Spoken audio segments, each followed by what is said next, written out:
Hey everyone, so we have another problem in Uchira, would you believe?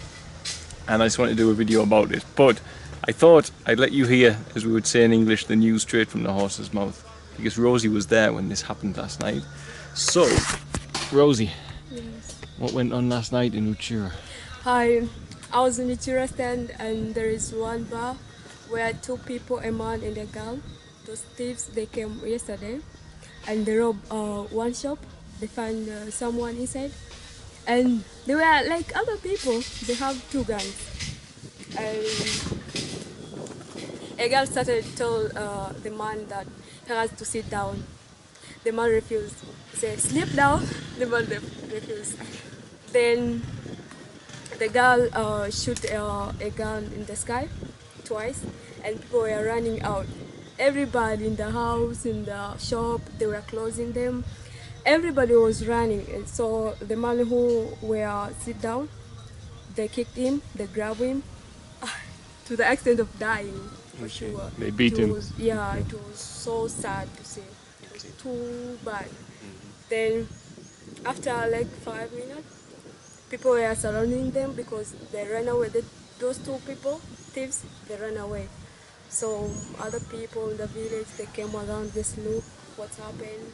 So it was sad, so sad, yeah. Armed robbers in Uchira again, yeah? Yeah, Faustine, who works here, he told me his friend was shot in the head. yeah, with a bottle of beer.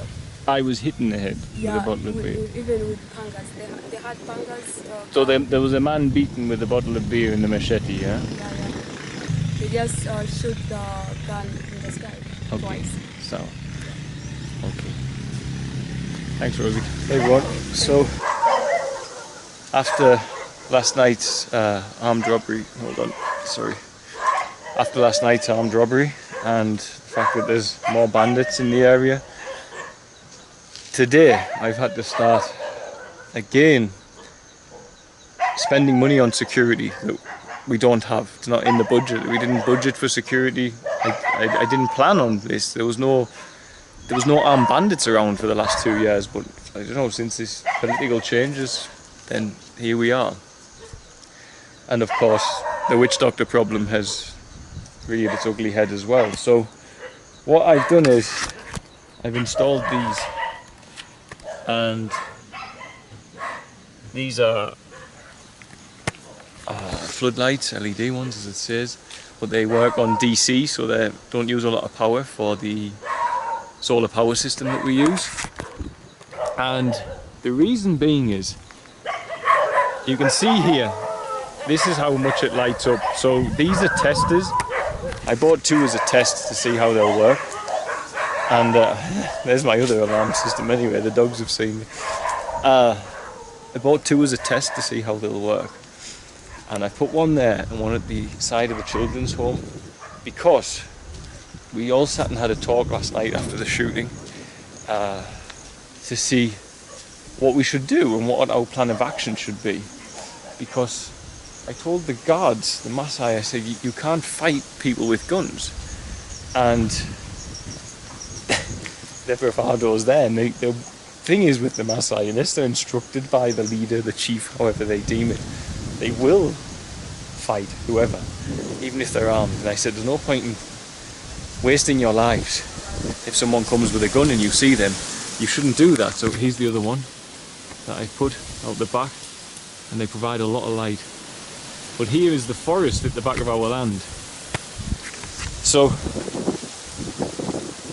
I'll explain what we're going to do with them shortly.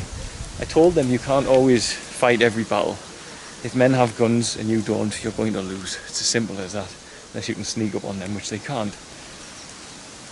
So I made a plan so they go into, you know, the way the wind, they go into a panic room. We all have a panic room system being set up.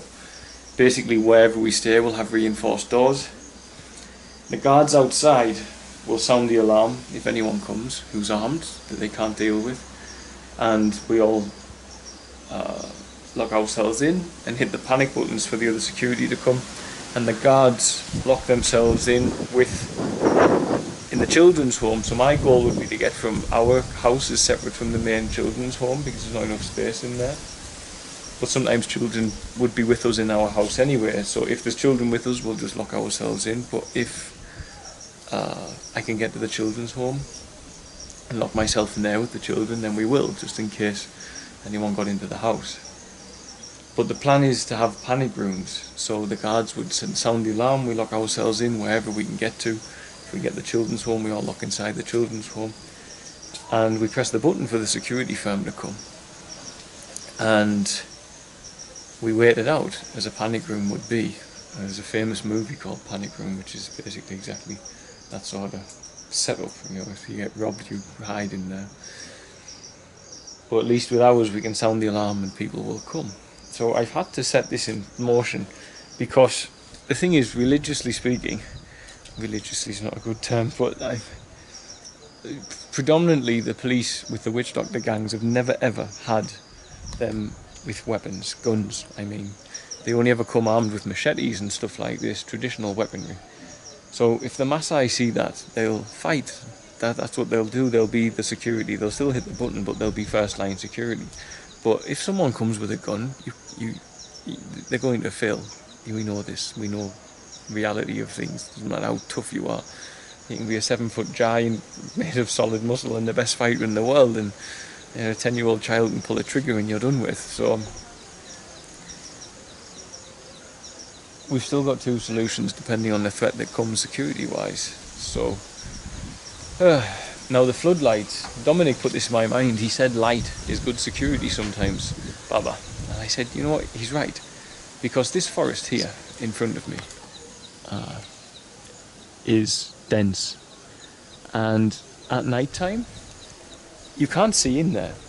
Now over there, where the new floodlight is, you can see. But right now in front of me, unless you shine a torch, you can't see. And this is where we found someone, well not me, but one of the Maasai found someone laid down. Someone crouched down, by the side of the fence in the bushes, and they were obviously scouting us, and I believe they were from the witch doctors. That's who I believe that was, because inside this compound there's a great deal of money for the witch doctor gangs if they can get in and successfully take every child. But they're not going to successfully get in and take every child, because there's too many men and women inside this compound that are not going to let that happen. But to give us the best options possible, lighting up the forest around us is what I'm having to do. But it's extra cost. Extra lights means extra power. And as it is, our power might not last all night anyway because we don't have enough solar system. So we are going to invest what we can spare on solar power and lights for a necessity. And my final option I'm left to decide upon is whether or not we buy a weapon for the land, which I don't know. I don't know if it's an option. I don't like to think of the idea of owning a gun. I'm not someone who believes in guns, but if men wielding guns are wanting to come here, and if they're willing in broad daylight to do what they're doing around in the area, then they're willing to come. This is the problem. They walked into a bar in 8 o'clock where it was at the busy time, told everyone to lay on the ground. So they're willing to come. And these bandits are taking all many forms. This was a boyfriend-girlfriend, husband-wife team that did this. This one, the one before, was a group of men who killed the guy in the next village and nearly killed the man here last month. Desperate people do desperate things. And in Tanzania there's a great many desperate people. But for now, we're going to use light as our security. But I'm debating whether I need to do a fundraiser because I'm struggling with the security costs to keep away the witch doctors and to keep away the threat of armed bandits as well. And if you wonder why armed bandits would come here, there's a misconception that white people are wealthy. The end of story here, all white people are wealthy. You try to explain to someone, here, I've got no money, I don't own anything. The NGO is a Tanzanian NGO. It serves the people. If the country asked me to leave, I'd go home a homeless man or to live with my parents without any money in the bank. So, however, they don't see it that way. They just see a white man who's helping people, so they presume you're rich, so they presume there's stuff here for them. But saying that even there is a laptop computer could be a worthwhile robbery for them, you know, and they'll kill for it. They will kill for it. Make no mistakes about that. So I might have to do a fundraiser. I don't know. I'm working out my budget at the moment. But this is money I had ready to spend on the new children's home, which we need because there's so many children out there who need accommodation. And solar power is not cheap. So by my estimates, if I want to light up the whole land so as no one can sneak up on us, then I need about £1,000, which is a lot of money. And if you're wondering about the dogs, of course the dogs are going to be out, and the dogs are the thing that stop people getting close to the fence. But if my dogs have a virus, like I've just had distemper this morning, I had to say goodbye to one of my dogs who's passed away from distemper, and I've still got 6 that are sick, then they're in quarantine, all of them, because they just spread the virus and can kill each other. So I can't always allow the dogs to run around all the time. Instances like at the moment, would you believe, when the armed bandits come to the village, my dogs are all locked away. So yeah, let's see how things go. But we're blessed and lucky that Rosie never got shot while she was down there, and blessed to have the security team that I have, because it's Maasai tribe.